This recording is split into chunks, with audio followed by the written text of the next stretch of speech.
Hello viewers and welcome to another session of Beginner's Guide to Autodesk AutoCAD. In the last session, I have shared an AutoCAD file which had a variety of CAD blocks related to auxiliary furniture items.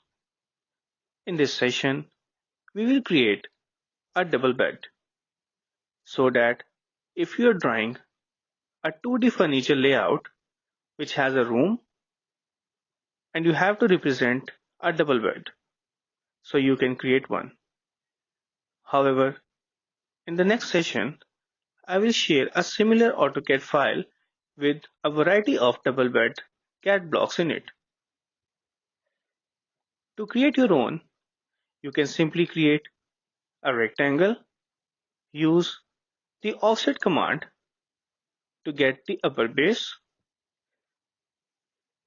then you can repeat again to get this border outline.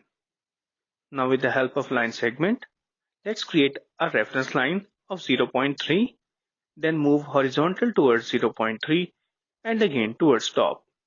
Now you can create a triangular surface like this.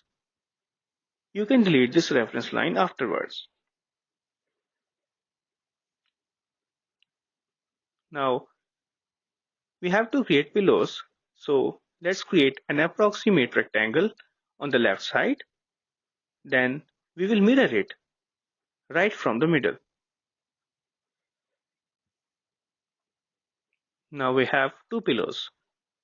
Next thing is to give a nice pattern to the sheets and the pillow. This one seems nice, or you can use this one. You can always change the intensity from here. I'm adding the same pattern to the sheets and the pillows. From the trim command, let's delete some unnecessary files. And you can see in just a couple of minutes, we have created a CAD block which shows a double bed. In the same way, you can add some side tables to it. You can add a telephone or a lamp to the side table, or you can even add a center piece of carpet right below the bed. It all depends upon your own creativity and what type of layout you are creating. So, this was all about this session. See you in the next session. Till then, take care.